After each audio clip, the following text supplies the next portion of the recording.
Hey, what's good, guys? Welcome to another episode of the Feed Me, Fuel Me podcast. Durs and Jeff coming to you from Scottsdale, and we have the other half, the slightly less better looking half. Oh, well, I mean, you could get the facial hair going too, but that's a preference thing. Eric Fellows, husband of Tammy Fellows, and crushing it in real estate. Thank you. I've heard your reputation precedes you. Oh, you're making me nervous now. All right.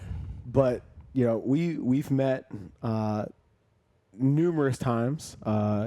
We met at one of my wife's events. First time. For Gateway for Cancer Research. You sat right next to me. Yeah. And, you know, nothing is by chance. And as Nicole and I observed you and Tammy, you know, game recognized game, if you will. Power couple recognizes a power couple.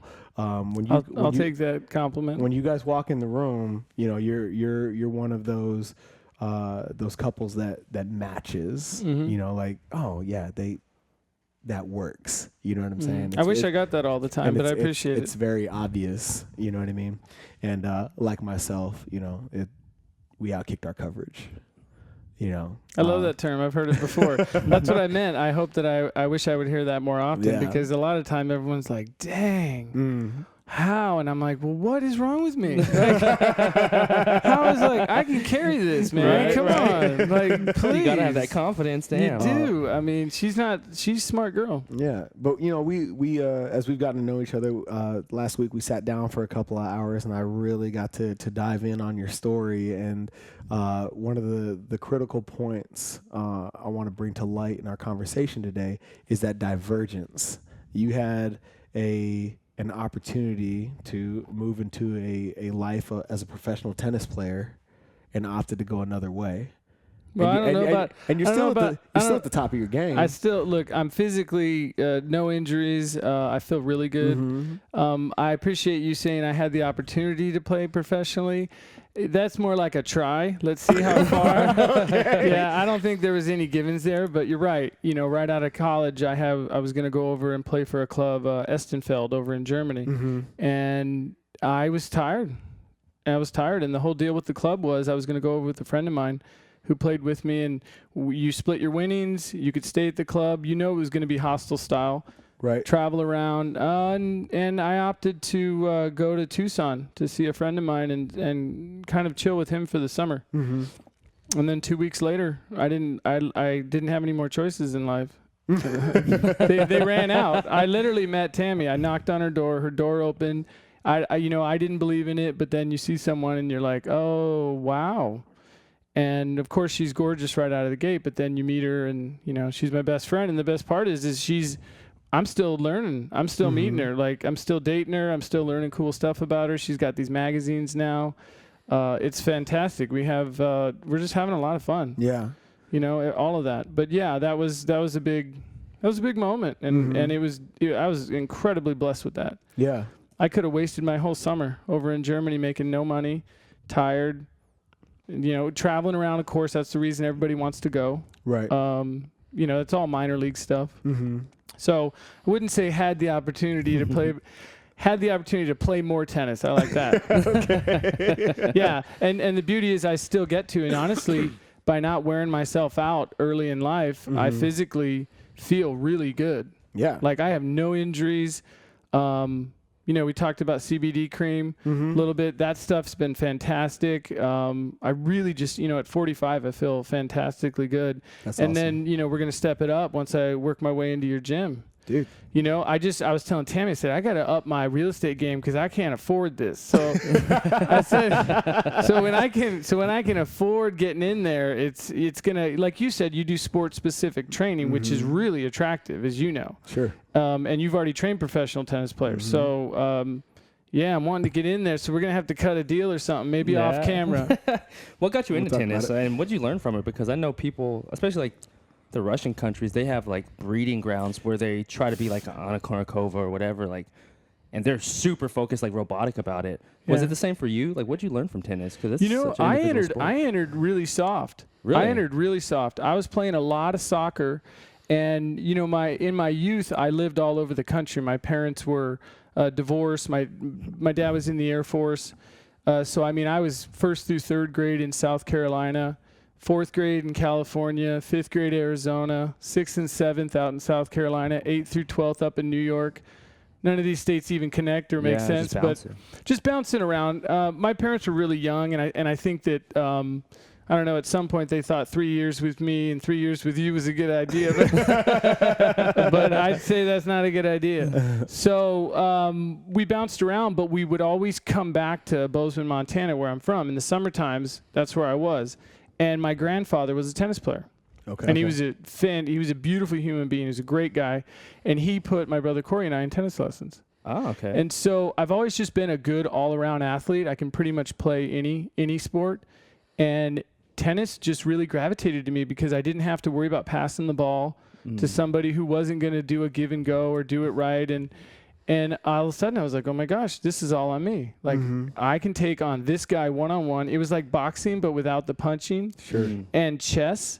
And so I still love it. Like I always enjoy getting out on the court and trying to figure out, like, okay, my fitness is there, but what do I got to do to figure out this opponent? And there's no coaching. Yeah. Like in college, there's no coaching. I mean, in junior tennis, like high school is really the only place where you could get a tiny bit from your coach. Yeah. So you're like a boxer. You're out on an island. But like you're talking about, there's no coaching like in the match.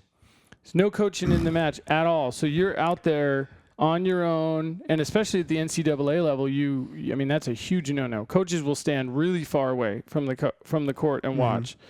And you just have to sort it out. It's a lot like life. You're just like, okay, how am I going to navigate this? What am I doing out here? And then, of course, you obviously ask yourself those questions like, why am I doing this, man?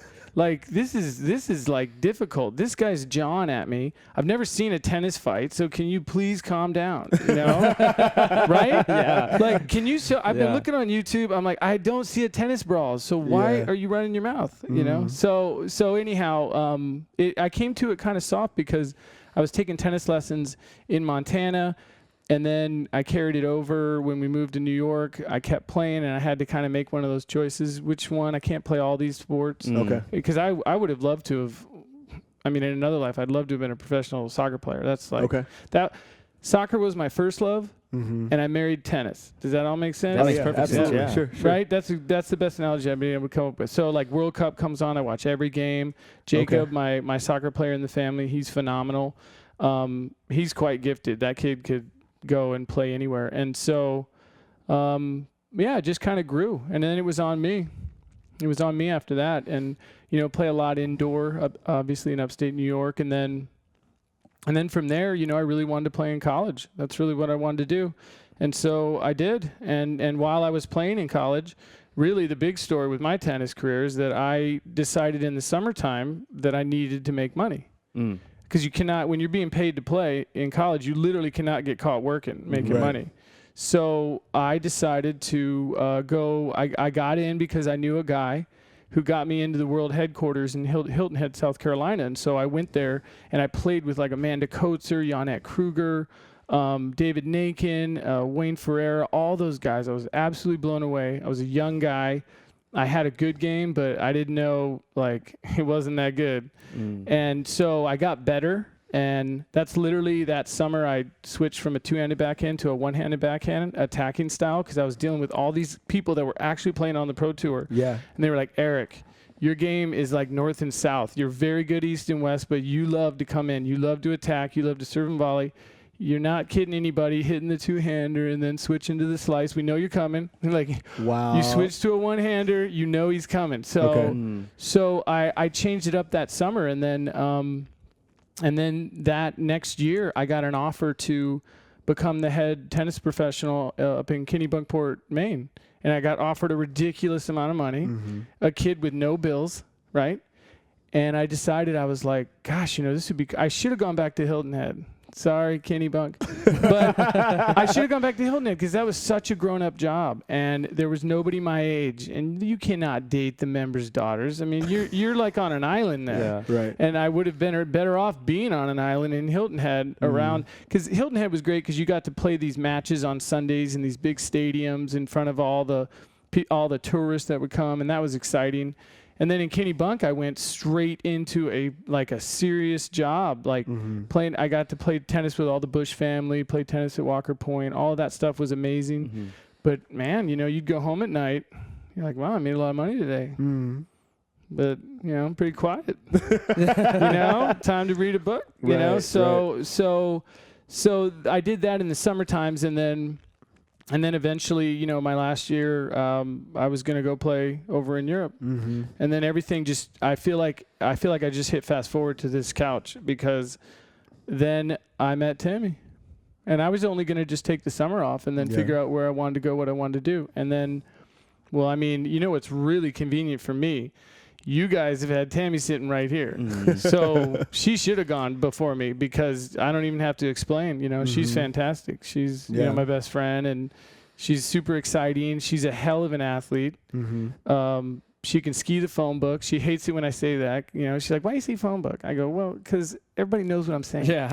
So nobody's questioning it. Like, wait, what do you mean? She skis on them?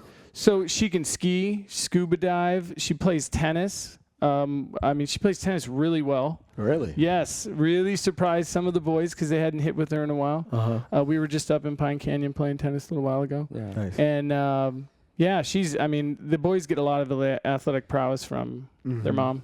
Right. Absolutely. On. Yeah. So one of your approach to business, I feel like that all of that segues into how you approach business. Because when I sat down in your office, and I feel like this is kind of like your pitch now, in terms of whether we do business or not, I want to be a resource for you. And it's the lead with the give, And I feel you're very genuine in that approach. And how is that, just all that giving, making yourself available, served you? That is a good segue, because you're right. Because we talked about, then you meet your wife, you decide you want to build a life together. You realize my whole family, in one way or another, is tied into real estate. It's always been a no-brainer that I was going to get involved in this business. And of course, my wife's like, well, hey, let's live in Scottsdale. And obviously, I'm giving you the cliff notes, right? Because we could be here for hours about how it all happened and the mechanics, right? So she goes, let's live in Scottsdale. And of course, I'm like, that would be a great place to start a real estate company. I was like, I am down. Yeah. So, and she's a native of Scottsdale, and so I was down with it. I mean, I love my hometown of Bozeman, Montana. A lot of people have said to me, they go, you always talk about Bozeman, but yet you didn't go to school in Bozeman.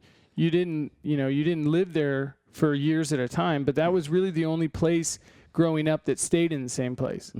So that was my rock. That was my, and honestly, let's be serious. It ain't Fargo. It's you know what I mean? I mean, like, you say Bozeman, Montana, like in my office, when my door's shut, there's a map of Montana. And they're like, wait, but you own a real estate company in Arizona. I'm like, yeah, but that place is cool. I said, look at that picture. And everybody always jumps up and starts fingering different cities and whatnot.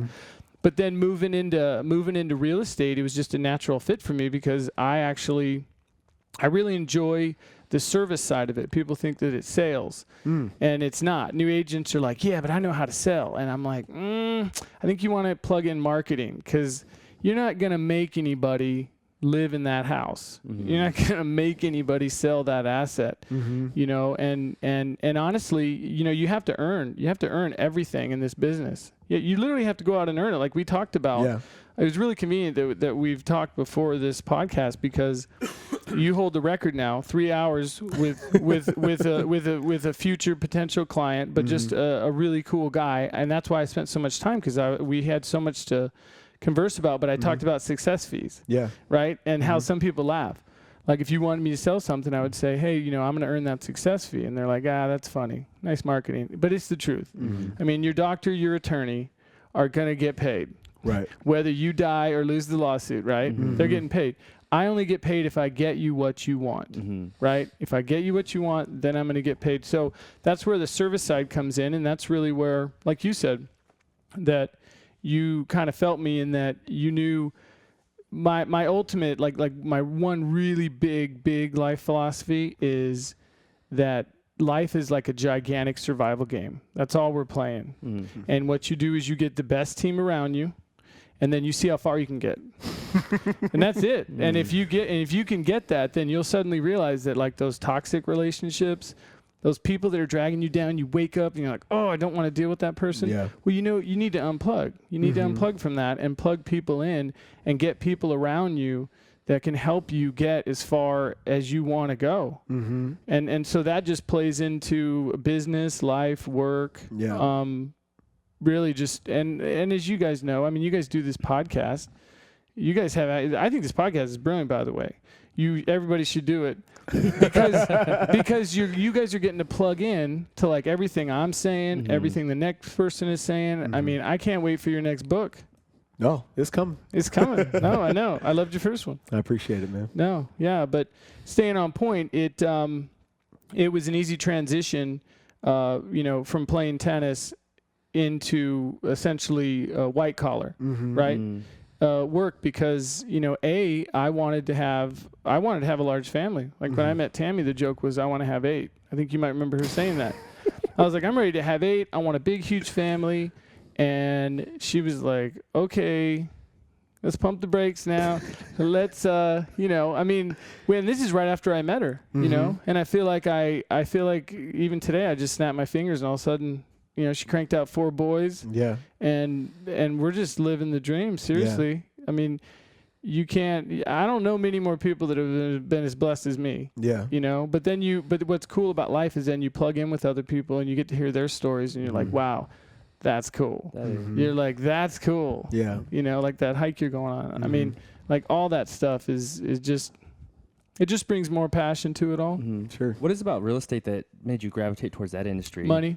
Really? Money. Yeah. Gotta be honest. That's knee jerk. So look, you want to have 8 kids? Yeah. You gotta make some money. So like a term I use with the boys all the time is you go out and get it. I say it all the time. I say you go out and get it. I go, do you see everything that your daddy has here and your mom and I've created? We went out and got it. Yeah. And that kind of gets you fired up too. But you just say you go out and get it. Now I have the luxury of raising men. Right? If I had daughters, might soften up that a little bit. But ultimately, whatever you want in life, you go out and get. Real estate was an easy fix because I'm passionate about it. It's never the same every day. And you name an industry when you walk into a room where you could literally relate with anybody in the room. And I'm going to go with fitness. Who's not interested or wanting to be more fit. Right. I've never met anybody that's like, God, I wish I wasn't this fit. Right? So real estate, I mean, my wife, Tammy, sometimes we'll walk into a function and she'll be like, look, you cannot say what you do because you'll be in a corner with like 8 people talking about real estate. And so I told you this. I've walked in and I'm like, okay, I won't. I'm not going to say that. She's like, what are you going to say? I said, well, let's wait and see. So we walk into this function and we're introducing ourselves to some people and they're like, well, so what do you do? I go, I'm a hedge fund manager. And Tammy's like, and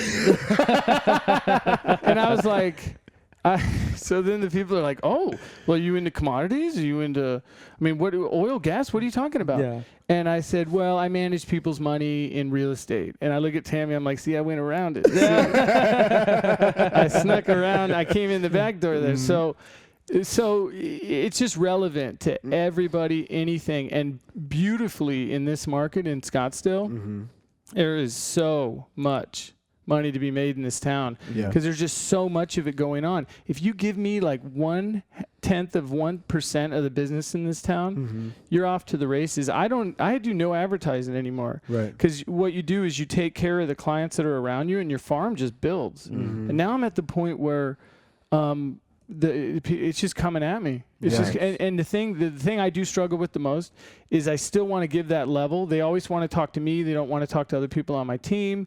If I'm out of town, it's like, well, Eric, hey, can you just make sure that makes sense? And I'm like, yeah, Luke was accurate. That is right. And okay, good. All right, click. Because they just they want you. Yeah. They want personal time with you. Like with your business, you're so expensive. One-on-one, like I said, I gotta get my game going more. But real estate was an easy fix, easy fit.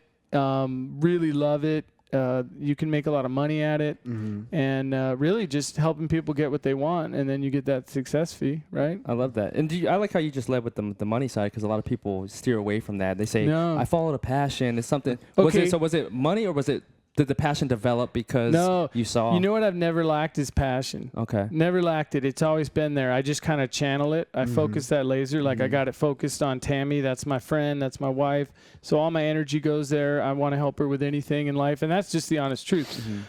Money. So when I sit down with a new client, someone will come in and they want to talk to me about selling something, buying something. I will get that elephant out of the room so fast. I'll literally tell them, I'll go, well, listen, I want you to know. And I find everything funny. So I add a little humor. I just go, look, I want you to know I'm going to make a lot of money on this deal. So you take care of it right away. Right. You just get it out of the way. And let's be honest, that's what that's what I'm trying to do. I'm trying to provide for my family and a quality of life that I think that I deserve. Like Tammy and I texted each other just the other day. We were like, oh, thank you for this. And I text her, I go, you know what? We deserve each other.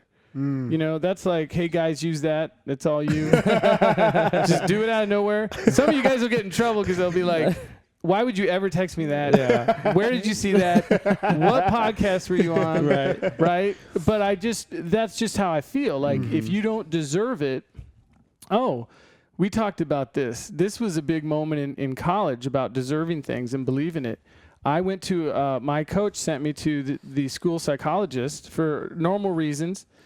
And he said, listen, he's got this great exercise you should sit down with him and do. And so I remember sitting in his office, and he asked me like one of the best questions ever, and I still use it, is he goes, I'm sitting down, he has me close my eyes, it's dark in there. We're doing this routine in your mind about playing tennis and talking positive to yourself. And he goes, okay, so like, how do you see that? What do you see at the end? And I said, well, I see myself holding the trophy, And he goes, okay, so what does that feel like? So I explain what it feels like. And then he says, okay, do you believe it? I hadn't really been asked it that way ever. And he was making a point. He had also had me for about 20 minutes, did a little brainwashing and led me down this path and then pushed me off and was like, do you believe it? Do you believe you can fly? And so I literally had to sit there and think, because you're now in a quandary, at least I was, because you say no, you sound like a dumbass, sound like an idiot. Get out of my office, you're wasting my time. And then if you say yes, you better believe it. And you know what's funny? Like, I said, I believe it. I said, yeah, I do. I actually do. I see myself at the end of a transaction, the end of a match, holding the trophy. Carrying that family, the win. The win, And so that was cool. I always remembered that. So that had like a really good impact on me, because at the time I was minoring in psychology, and then it turned into a split minor in psychology and philosophy is what I ended up getting. Major in sociology, but those two split minors, those are the only books I ever kept from college. And come to find out, I didn't even really need to go to college to become a real estate professional, but oh my gosh, psychology and philosophy. It's the people game. Those are two books you better read. I mean, you better know those really well, because when people, that's a very emotional transaction. That's actually why I like doing some commercial deals too. Because commercial, I don't know if you've ever met any commercial real estate agents, and I apologize anybody seeing this, but these guys are number guys. There's no emotion at all. It's a box. It's just a box, no emotion. Just, hey, this is what we're getting. It's triple net lease. And I've sat with a couple of these guys, and I'm like, wow, man, I need to really throttle my personality down like big time. I need to like really be small right now, because so the commercial deals are always fun, because it's like dealing with a bank. You just plug in the numbers, write your letter of intent, negotiate it, and move on. But normal traditional real estate, everybody's got emotions about it. So you need those. So you need the psychology, the philosophy. And I really appreciated that sit when he asked me that simple question. He's probably asked 100 other student athletes. But yeah, that was a good one. I've asked people that too in the past. Well, here's what makes it super interesting to me is you come from your sport of choice, is so individual, right? I call it lonely Sure. So lonely. because I'm not a huge fan of doubles. Yeah. I feel like doubles you can hide a lot of your weaknesses. But your life philosophy is centered around surrounding yourself with the best people possible, creating the best team possible. Oh, it's my cheat and seeing how far you can get. It's my cheat sheet. So for somebody who's so individually driven to have a life philosophy that's predicated around the concept of team, how does that work for you? You know, that's really good. That's a great question because you being a Marine, if you were with your platoon, I won't pretend to understand all of that, right? But if one guy in that group, they're like, hey, one of you guys has to go 20 miles back and get that, and only one of you can go, I'd be a good pick for that. Because one of the things Tammy's been asked, because I'm obviously very talkative, I'm very outgoing, this is just a gear I'm in, is they go, gosh, you know, is Eric just friends with everybody? Does he have like the most massive social schedule? She goes, here's what you would not believe about Eric. He's a total recluse. Total recluse. Not in the true sense of the term, but like when I'm done playing tennis, I'm done working. Yeah. There's nothing that makes me happier than going home and hanging out with my wife and my kids. And people always ask me, they're like, oh my God, 4 boys, how do you do it? I'm pulling my hair out with 2. And my hot tip to any of them is don't spread yourself out. This may sound silly. Don't join the bowling league. Don't have your guys' night out every Tuesday and Thursday because you did in college. You commit to being the best that you can be at that. And I know that sounds cheesy. I actually really love that song by the Foo Fighters. Is someone getting the best of you? You've heard that song. I mean, that'll pump you up in any gym. But ultimately, if you just read the words and there was no music, because David Grohl, the lead singer of Foo Fighters, is crazy. I mean, I was just at his concert. He's slinging beers on stage and he's nuts. But if you just read the lyrics, is like, is somebody getting the best of you? Like, are you really doing the best job you can do? And it's funny because the boys have always asked me, how did you meet Mom? How did you guys fall in love? And I said, you know what I was busy doing when I accidentally met Mom? I had no intentions of getting married. Obviously, I didn't. I was looking at maybe going overseas. And I said, I was in the middle of literally trying to be the best I could be. So instead of looking for Mrs. Right, you've heard this saying, be Mr. Right. Like instead of looking for the right girl, be the right guy, and you can't believe the cool stuff that'll happen. And that's what I tell my boys all the time. Yeah. If you just go about it that way. But, I mean, I think your question was, being so individually driven and building a team, those seem at surface value diametrically opposed. They do, and they are, and they really are. You got to have, in my opinion, my success has come from understanding that I have these different gears. It's just like playing tennis. You figure out what you're trying to do and find that gear and get there. With me, I know in business, in real estate, I have to be open. I have to be out with clients. I have to be social, all that stuff.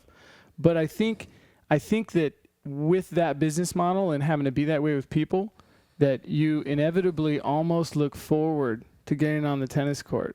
Like I look forward to it now. It's like a guy goes out and gardens after work. It's a guy goes to the gym. Sometimes guys just need to unplug from everything and go out. And the coolest part about being out on a tennis court playing against somebody is what I teach the boys. You got to talk positive to yourself. And I know it'll sound cheesy to a lot of people, but if you say positive stuff to yourself, you can't even remember when you started to believe it. Does that make sense? Yeah, it makes perfect sense. It's the absolute truth. You know it's right. Oh yeah. I can't even remember. Okay, I do remember when the whole holding the trophy, do you believe it? I remember when that happened in my life, but there's other things that have happened where I even forgot where I started to believe it. And so, for me, being on a tennis court, I'm constantly talking positive to myself. Even if it looks like I want to huck my stick, I will say things that will always get me back to the right. Like I don't even know how to teach it. Some genetics, my father's amazingly popular, positive guy. He's the most conflict-adverse man you'd ever meet. If you ever want to talk to him about anything too serious, he'd get a little uncomfortable in the chair and whatnot. And and my older brother's a lot like him. They're great. They're great guys. But I've learned a lot from both of them. My dad was like that. He just being positive, very positive guy. Always looks at the high side of things. His comment to me always that I've always remembered is stay flexible, keep a sense of humor. He always would say that. And then he would also add, get to the airport early and grab the paper. And because he was a commercial airline pilot, and who's not been late to a flight? There's no fixing that. You miss a flight, there is no room, So he's always like, get there early. So I do try to get places early because of that. But ultimately, you got to stay flexible, keep a sense of humor. You have to, or you'll lose your mind. Yeah, makes you sense. just will. So one of the reasons I don't play as many tournaments as I used to, it was honestly depressing playing the guys that I was playing. Because a lot of the guys I was playing were ex-professionals, current tennis pros, and they were identifying with their tennis game. They were identifying themselves with their tennis game, and we'd get in like the stupidest arguments. And I would literally just be like, man, we're not playing for any money. Yeah. Right. We're just, we're playing the National 40 hard courts, or we're playing I am going to play in June the Southwest Grass Court Championships up at Desert Highlands. Awesome. I'll be up there playing on Saturday, 9 a.m. if you guys want to swing by. Okay. No, I'm totally kidding. Totally kidding. I don't even know if you can get in. But seriously, I just love the competition. You know how it is being a guy. Yep. You own a CrossFit gym. You definitely look like you work out. So Sometimes. you get to the gym a little bit. Yeah. So, yeah, the individuality and then the outgoing side. I think they like each other. Yeah. Those two personalities, they really get a kick out of each other. They're like, oh, okay, you do your thing. All right, now let me go do my thing. So just finding different gears and making yourself available. Yeah. That's really what I've done a good job at. I make myself available to the people I care about. So literally, I told you, I'm literally either working at real estate, running around town, meeting people at my office, doing the job, playing tennis, or hanging out with my family. And not even in that order. It just depends on what I'm the busiest with. But those are my three things, and I keep it really simple. Like if I even start coming over to your gym, it's going to be like 4. So that's been that. I don't even know if you can teach that, because a lot of guys would be like, man, that sounds boring. I'm like, yeah, but if you met my wife and my kids, my boys are not going to be around forever. Right. So I'm really just trying to be around and with them as often as I can, and they're just a ton of fun, and we get all these compliments about them. You guys are doing a great job. And they're just really cool. They're all 4 different. You can't even believe you made these people, and you get all these compliments, and Tammy and I are just like, oh my God. Yeah. What have you learned from being a husband and being a father? Those are 2 different things. Yeah, they are. They're totally 2 different things. So what I've learned about being a husband is that you cannot stop dating your wife. You can't. I have a piece of paper and I can show it that says that she's married to me. I mean, I got it, that legal document, and it's expensive to get out of that. that little 1-pager, I mean, we're talking big money getting out of that one. So that's what I have, but what does that mean? That doesn't mean that I get some tax benefits, but it's really about being there for the people that you love. And if you want to be a good husband, a good father, this is what I've said to my boys as I go, and this is kind of another psychological thing that you can do with yourself, is you close your eyes and you go, okay, I want to be the best husband I can be. What does that look like? I want to be the best father I can be. What does that look like? And what I'm asking someone, and I did come up with that on my own, what does that look like? What does the daily operations of a great husband look like? Like, what is the stuff you're doing daily, on a daily basis, to come home and have your kids say, Dad, you're doing a great job. Your wife going, oh my God, thank you so much. Because you want to be that guy. You want to be that guy. So that's all I say to my boys is like, what does it look like? Because then it kind of forces you into okay, well, what am I doing right now today? Is this what a good husband would be doing? Do I need to be at this establishment? So you start to put yourself in the right environments, you know, and then you start to realize where you should be and where you shouldn't be, and the things you should be doing, and you don't put yourself in unhealthy environments. Right. You don't hang out with bad friends, people that are not good influences, and then all of a sudden you're right back to your survival game, and you're like, okay, who's on my team? Who can help me? Because my father is like one of the best husbands I've ever met. The guy's amazing. And so he set the bar really high. And then, you know, I mean, my brother and I, after going through my parents, you know, being divorced and traveling all around the country, Corey and I all have said, we're like, dude, I'm never, ever getting divorced. We're going to live in the same town. We're never leaving this town. We're not allowed to go anywhere. Yeah. So those have helped artificially. You know, those build like those artificial charges like we talked about in my office. Like you didn't even mean to do that, you know, and then it just happens. So, yeah, just really between father, husband, just asking yourself, well, what does that look like? Like, what should I be doing to be a good husband? Like, there are people that are counting on me. Right. Yeah. And I know so many deadbeat dads and guys that aren't even worthy of being called a husband. And I don't know them personally, but I've met them, I've talked to them, and you just look at them and you're like, man, you're making life difficult on yourself. Well, we even talked about that in your office with regards to Tammy's event and the people that she does business with through the magazine, right? I've not been in a room with that many movers and shakers, right? That all had that, like the collective conscience giving philosophy. You know, everybody, from Bob to you guys. Remember when Bob walked in? To Bert. Remember when Bob walked in? I was talking to you. I reached out to shake his hand. He's like, no. We got a hug. Yes. You know? But I made sure you two got together immediately when I saw him and I'm standing next to you. Yeah. And then I quickly did tell you, I said, he's a hugger, so get ready. And he's a big dude to be a hugger. I mean, he could hurt somebody. So love you, Bob. But it was really interesting because in every conversation I had in a room full of strangers, everybody was in it for everyone else.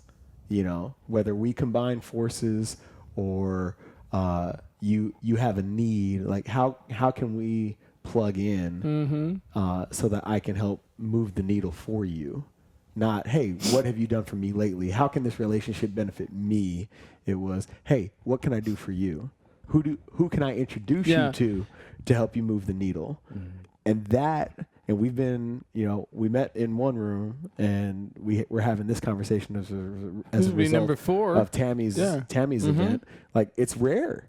No, it is. And that's, to be quite honest, I'm glad I'm sitting down to hear that from you guys. And you guys are doing these podcasts with all these amazing people, because I kind of feel it is. And Tammy's just extremely good at mapping somebody out right in front of their eyes. She's excellent at talking with someone and figuring out, are you a good fit to this community? Because you're spending a lot of money to be in a luxury magazine next to all these other ballers, as I like to say. It's a term we use in our house all the time. I think we use that word every day. Are you balling? You know, where are you balling today? You know, meaning sports and work. Yeah. But all of these ballers in these different industries, and she is just naturally good at not putting someone in her product. I mean, it's her photo on the magazine, and she gets it. She takes it very seriously. We talk about it all the time. It's really cool now because she's got her own business. I've got my own business, but they're very they kind of cross-pollinate each other, and so that's new for us, and that's really cool. And the other thing that she's enjoying is, like, she's starting to realize, like, she's having days like I have, like where I was with these fascinating people. She goes, you know what? I even cried. And I was like, well, I don't get to cry a whole lot with my clients, but I said, but I feel you. And it's because those people have that passion. She finds it. She'll find it. You talk to Tammy long enough. You guys were talking with her. Yep. She'll find the passion, and then she'll be like, you know what? This is a good fit for you. You should be in here. That's why that room was just like electric. And you know what's funny? that's going to be like the smallest event. Oh yeah. Yeah, it's going to be the smallest event because she's got very ambitious plans. We always tell the boys that, you know, we're like, hey, you know what? Your mom and I are perfectly happy with everything we have in life, but we just kind of got this fire to, we want to go a little bit bigger, a little bit more. And honestly, it might sound kind of cheesy, but we like helping people. We just really do. Tammy's excellent at it. We do this really cool thing at Christmas. We used to do this large gift exchange where, you know, you could only spend $50 on another sibling. Okay. Right? Well, then my father, God bless him, he goes, I got a better idea. Let's all pool our $50. And we're talking about a huge family. Sure. You know, 40 of us. And we go and buy food. We make a whole Christmas dinner. I'm talking from the ham, and we put them in these enormous candy canes. They're like as long as this couch. Yeah. And we usually make about like 40 to 50 of them. Okay. And we do them all in a garage at a set location. We'll pick one of the siblings' houses. We bag them up, and then the day before Christmas, we go out and we find people that are just down and out. And we collectively go to an area that we like, and we hand them out, and then everybody takes their own bags to random locations. You have to get a picture with the person. And I'm talking about like a homeless guy changing his bike tire. Yeah. And you roll up and you hand him this massive Christmas dinner in a huge candy cane, and you just remind people that, hey, look, man, there's people that have more than you, but we'll give it back whenever we can. And then obviously the charity events that we're all part of, and that event that you were at, of course, at Oceans 44 was to benefit Make-A-Wish Foundation. So all the money went to that. I mean, if you don't cry when you're at that event, the Make-A-Wish event, I mean, then something's wrong with your tear ducts. You might want to go see your doctor and be like, hey, man, the tear ducts aren't working. Yeah, because that's that. And we have 4 boys, so, you know, 4 kids. So, you know, you feel that. But, yeah, she's extremely good at giving and finding the people that feel that. Yeah, because, you know, I've you know, in my time being brick and mortar, you know, we get solicited for advertising and stuff like that all the time. And the fact that she has the ability to pick, choose, and decide who's right for her community. Ooh, I got a great story for you. Keep going. Is massive. Yeah. Like, you know, getting to know her prior to doing business with her was a huge bonus. But her approach to business is unlike anybody I know in her space. Yeah, and that's a huge plug because it's so true, and I get to see that. I'm always talking with her. I'm like, Tam, when you get in that mode, you're like one of the smartest business women I've ever met. You're very calculated. But when we were at that event, you were sitting right on my right. Everything was happening in this side of the room, and the Pledge of Allegiance started. I didn't know that you were in the military. He stood up and he got at attention, you know, that certain stance where the chest is out. Sorry, I got the tennis chest, but but you got the chest out, and I turned to Tammy because we were behind everyone. So I was like, I tapped Tammy. I said, check this out. She was like, because I'm extremely patriotic, man. I got the flag flying in front of my house right now. I should have served, hands down, should have served. I didn't. I missed out on the VA loan, but you know what? But that's not the reason. But it would have been cool. But I was pointing that out to Tammy, and then of course, then the 4 of us had our conversation, and your wife is amazing, and so then I was like, Tam, and then when she said she was coming over, she rarely asked me to come with her on one, because obviously I can't actually be quiet. I will sit there and, you know, conversate as well. But those are sit and chats. There's no sales in what she does is what's amazing. And she asked me to come to yours. And I was like, man, that guy Michael, yeah, I do. And I couldn't make it that day. She came home and she was like, oh man. She goes, I think you guys are gonna like each other. And I was like, okay, tell me more about him. And so I was excited to see you again, but then on the podcast, you know, it all just kind of comes out. Yeah. It comes out. And the fact that she walked in, sat with you, you signed up. We won't go over contractual things, but it's not cheap.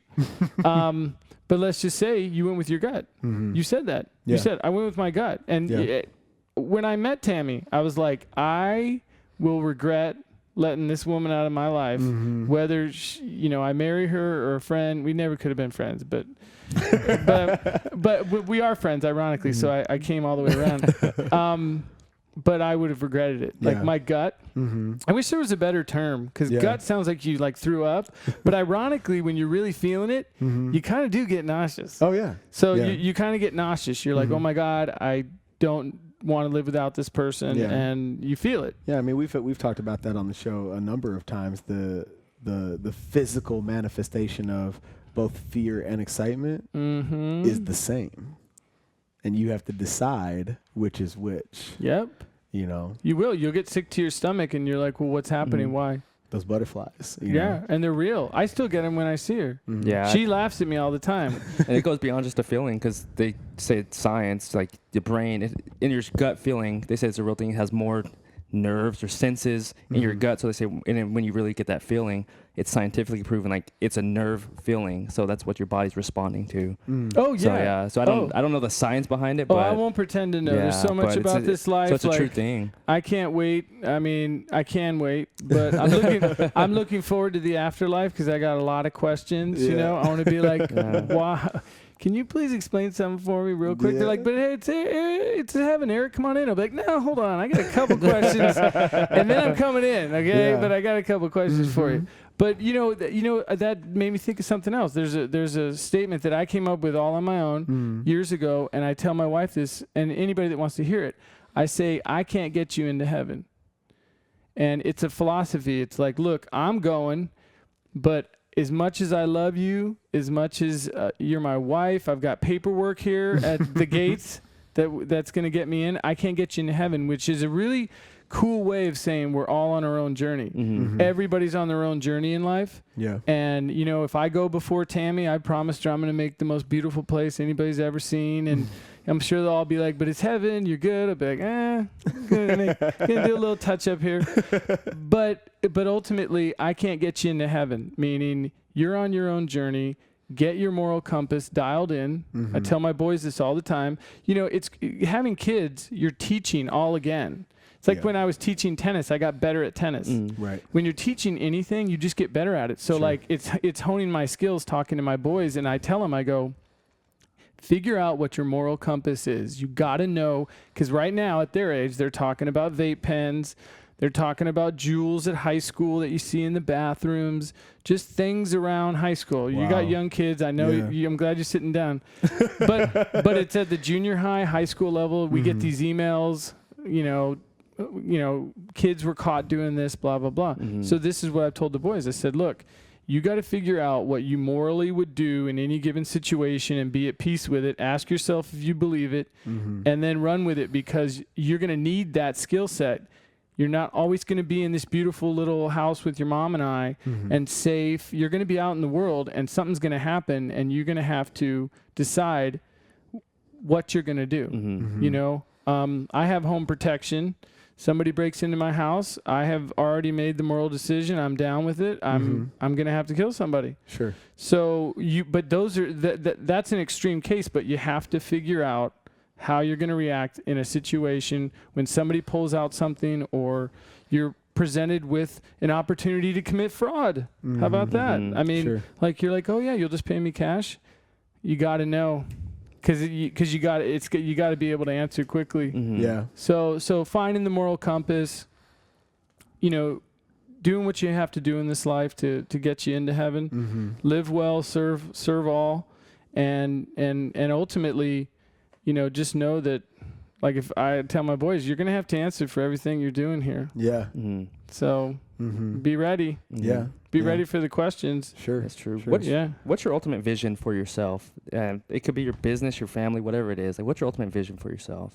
That's funny you ask that, because I think about that often. I always think about, okay, what was I worried about a year ago? So I always talk about talking to yourself in the future. My ultimate vision for myself, honestly, is to have, I don't know, anywhere from like a $5 to $8 million home, and have everybody over.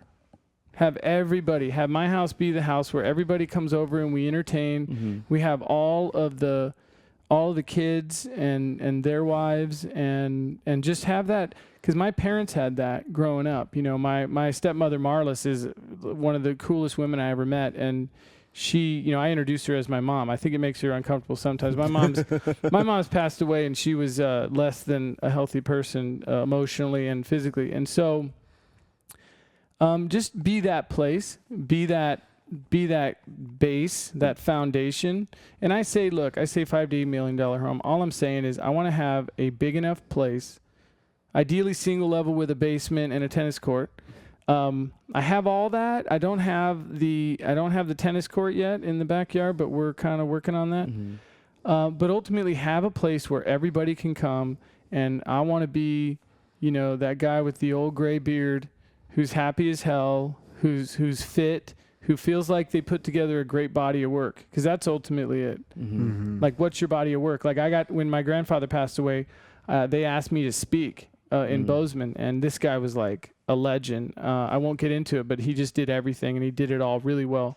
So I got up and talked about his body of work, and that's what I said. I said, what kind of body of work, you know, how do you follow this? Like, this guy did everything. And so what I want to do is I want to look back and have a really kick-ass body of work. Nice. Like, I want to look back and be like, man, you know, you did a pretty good job. Yeah. That's a pretty good job. Yeah. Yeah. That's dope. I love that, man. Yeah. It's body of work. That's what we're putting together. Look, whether you want to have a body of work or not, you're going to have one. Yeah. Sure. People are going to look at you and go, okay, I can tell you about this guy. Boom, boom, boom, boom, boom. Here, and I got some photos. You know, I can show you. I mean, so you're going to have everything you're doing in life is getting recorded. Mm-hmm. It's like a giant podcast. Yeah. It's like a giant podcast. Like, you're going to answer for everything that's going on, you know? Absolutely. But like, your body of work is really, that's a big one for me. That's what I talked about at the funeral. Yeah. So I was flattered by that I even got to ask to discuss it. That's a huge honor, for sure. It was a big room, man. It was a big room. I got everybody's attention right when I got up there. I said, hey, the opening line was good, and anybody can use this, because you want to grab the crowd's attention. Sure. Mm-hmm. And I said, look, I didn't know Tom Fellows, you know, the first 40 years of his life. So basically, like, everyone's like, what the hell is this guy doing? Like, I didn't know this dude. Yeah. I said, look, I didn't know him, you know, the first 40 years of his life. I said, but I knew him for the last 40 years, and that's what I'm going to talk about. Okay. And I'll say, you know, when I remember telling Tyler that my grandfather passed away, and he was like, oh, you know, he was a really cool guy. You know, he was really, really cool guy. I said, no, Tyler, he was beautiful. Yeah, he was a beautiful man. Yeah. Yeah. I love that, man. Yeah, it's good stuff. So what do you do, you know, with all the giving that you got going on? What do you do every day for you? What do you do to check in with self? That's a good one. No, that's a good one. You know what I do is I pray every day. Yeah, pray every day. Tammy will kind of catch me praying sometimes. But I'll just pray, and ultimately sometimes I'll set myself up for the day by not necessarily not getting like religious, but self-talk. Yeah. You know, I've won a lot of real estate deals, and I've won a lot of tennis matches in the shower. True story, man. In the shower, talking, very positive, because one thing people will never disagree with in their entire life is an opinion they come on their own. We talked about this. Right. If you're trying to help somebody and you can get them to come to an opinion all on their own, they'll never disagree with it. But if you try to shove it down their throat, it never is going to work out. I mean, you might get 1% that'll be like, okay, fine, that's right. That's what I believe. It's not what you believe.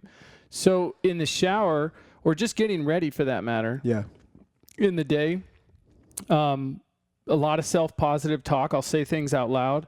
The boys have heard me walking around the house like, Dad, sorry. You know, but one thing that's really cool, and it's so simple, you get the dry eraser pens, all different colors. I have a whole bunch, and we have this humongous mirror in our bathroom. It's like a mile long, and we write all kinds of stuff on it, and it's dope for your kids, because the kids will come in and they're like, what did you say to Mom? You're so cool. have a great day, like little things, but then little mantras. And then our cleaning lady, of course, will wipe the whole damn thing down. You're like, what? She did that once, and I was like, okay, I didn't, Yolanda, I never said not to. Yeah. Okay. But if there's something up there that looks like money, it's money. But we'll write things all the time. It's really easy. I mean, it's super easy to do. It's one of my easy go-tos. Don't use a Sharpie. Because you better believe it. Right? Do you believe it? You're like, yeah, it's in Sharpie. It's right there. It's not coming off. But no, dry eraser. Do that all the time. Super easy way. My son Jacob is awesome at it. He's got these big sliding doors that are mirrors, and he just writes stuff all the time. That's awesome. Good and bad. Sure. But I'm like, Jake, this needs to kind of be good if it's in front of your face. Right. But you can literally train your brain. That's what I used to say when I taught tennis. I would say, hey, guys, we're going to train our brains right now. Because I know your body can do it. So we're going to train our brains. And that's all you're doing. And you're doing that when you're inking stuff out in front of you, when you're saying it verbally. I don't have some of the skill sets of people you guys have probably done podcasts with. They probably do yoga and other things. I don't. I don't really think about it a whole lot. Yeah. I kind of have a really good core. I trust it. I go with my gut. Yeah. I say positive stuff to myself. When I go into a difficult meeting, you know what I say? Every time, and I learned it like in college, is I'll get out of the car, or I'm just going to go into kind of an environment I'm a little questioning. I'll go, well, this is going to build character. That's what I say. That's just a brain trick. Right. Just a brain tool. Just I'm gonna build some character right now. Ironically, I was on a really long phone call when I drove up. Otherwise, I would have said that while I was getting out of the car. But Michael walked up. I was still on the call. Basically got off the call, walked in here. But that would have been one of my jams. I would have been like, all right, this is gonna build some character. Yeah. Haven't done a podcast. This will be good. Disrupt the pattern. Boom. Oh, totally. I don't mind it. That's why I'm looking forward to sneaking into your gym. We'll do it. Yeah. Dude, and where can everybody connect with you and support you with everything you have going, Eric? Oh, yeah. azfellows.com, scottsdaleballer.com. True story. I own like 50 websites. Yeah. But I grabbed scottsdaleballer.com, A, because I couldn't believe it was available.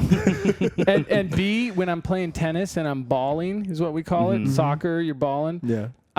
It was easy. Guys would be like, oh, I got a question for you. You have a card, and you're just sweating bricks. I'm like, I'm not digging around for that. Yeah. Go to Scottsdale Baller. Are you going to forget that? Nope. No, but remember azfellows.com. That's my real estate website. But, obviously I'm honest and open to talking about really anything. Yeah. I'm down, None of us get out of this alive, so let's all get our best team around us and go. See how far you can get. See how far you can get, man. I'm trying to go far, brother. I know. Me too. You know what I want to do? I want to get as far as my grandfather got. He got far. That sounds like he got far. Some big shoes, man. They're big. Yeah. They're real big. Nobody's going to fill those, but it's fun to try. Yeah, for sure. Yeah. Absolutely. Yeah. Well, dude, appreciate you taking the time. Totally, man. We know you're busy. Good stuff, man. And really appreciate you, man. Yeah, seriously. man. Appreciate you guys. When you say that you make time for things and people that you believe in, like it shines through, man. It's genuine. Yeah. Yeah, and we really appreciate you making time today. Yeah. It's easy. I've always said, nobody's ever going to get a bad vibe from you if you have good intentions. If your intentions are good, you're never going to get a bad vibe from someone. Yeah.